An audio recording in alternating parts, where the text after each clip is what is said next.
you're about to see is taken from Rebel Base, IGN's weekly Star Wars show.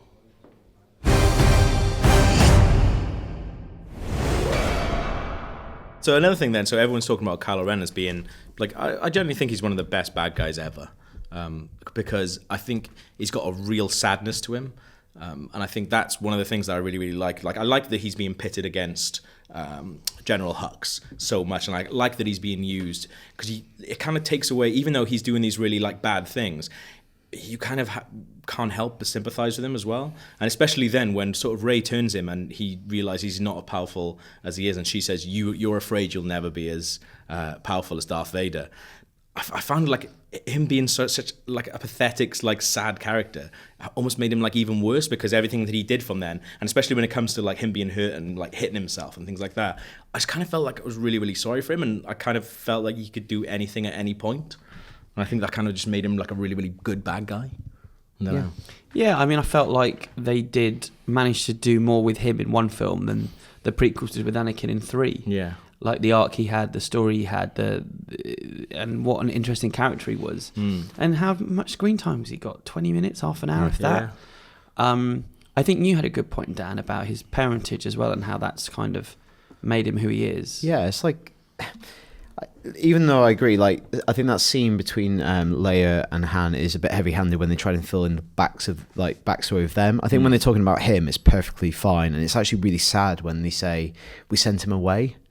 Like, they've just got together, they've gone through this traumatic thing. I mean, obviously, Star Wars is very light-hearted, but they're at war for 3 movies, and they've had a son, and they send him off because they feel like it's the right thing to do. They go train with his uncle, bring balance to the Force. And it's really sad because you can tell Han goes, there's too much Vader in him. And it's just a really sad line. Like, was this inevitable for this kid? Imagine going to train with your uncle in this newly established school. Yeah. And I know it goes a bit Grange Hill meets Jedi, but if you think about that, everyone at that school knows what your grandfather was and what he did. And like, it sounds like a funny situation. That's horrible to grow up with that knowledge that your grandfather, we're all training to bring back this thing, but your grandfather killed people. He killed killed millions of people. Your grandfather was Hitler. Yeah. That's a horrible thing to grow up with. And knowing that is maybe in you, that's a really terrible thing. And some of the great scenes of that movie is when they flip it. And it's almost like, you know the scenes when you see like Vader and you come in with the perspective of like a general from the Empire. Yeah. And you see him just like becoming Vader again. You see those scenes maybe that Vader was having in private where he's doubting himself. But for the first time you see it dramatized on screen with Kylo Ren saying, I feel the call to the light side. Yeah. And I think Vader was probably having those moments. Definitely. We just didn't know that because since he's been like elevated to this like supreme Sith Lord, and he wasn't. He was conflicted every single day, and we're seeing Kylo Ren live in that conflict. Yeah. That's bloody fascinating. Yeah. And what a great villain that's going to be. Like, and whether the story of these 3 films is his ultimate redemption or whether the failure to redeem him, I think that's what's the most interesting thing about this that and the idea of bringing the Jedi back. Yeah. Because without the Jedi, there is no balance to the Force, and the fact that they've gone away has allowed this kind of evil to rise. Yeah. So it's on Luke as well. Like, it might have gone wrong, but him going into hiding has precipitated this like political situation. Yeah. So he's bottled it. He's got a lot of talent for it. I do kind of think why would he go into hiding? Because you think like you've almost caused this. Yeah. And you've just gone kind of wash your hands of it and gone, all right, well, I'll just kind of go into hiding now and whatever happens. Go and grow a beard. Yeah. I think that's the most interesting stuff with Luke to come is learning that. Like, he's not known that many Jedis in his life. He knew Ben for a short amount of time as Obi-Wan. Yeah. The amount of time he trained with Yoda is pretty up for debate in the original movies. Whether he went back between Empire and Return of the Jedi to train more is a bit ambiguous because he says, I've got a promise to keep to an old friend. By the time you see him in Jedi, he's very powerful compared to Empire. It's a bit ambiguous, that. So most of his life, he's not really had strong guidance. Yeah. Maybe he just thought, this is too big for me. Like, he tried to start an academy, pass on what he knew, and it all went wrong. Yeah.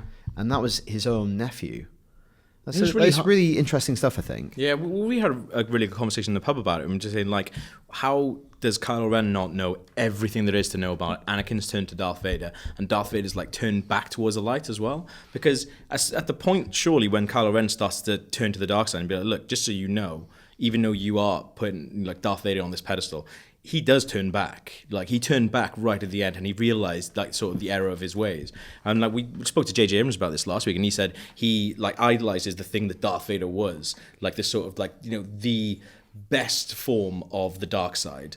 But that doesn't exist. It doesn't exist because he does turn back towards the light at the end. And I just don't understand how then Kylo Ren can see all that teachings. You're living, what's quite interesting in the movie though, is you're living 30 years after the event. Yeah. And it feels like none of this has been properly documented. Yeah, exactly. It depends what he's been told. That's the thing. Also, what's been like, because he said, him, like, I thought Luke Skywalker was a myth. Yeah.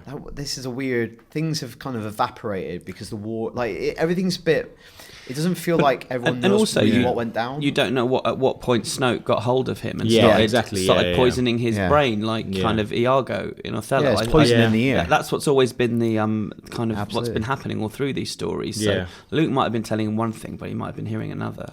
And I guess it's a really easy thing to go towards the dark side because it seems like the allure of that is way better than the light. Definitely, and it happens much faster. Yeah, that is really sad though, I think.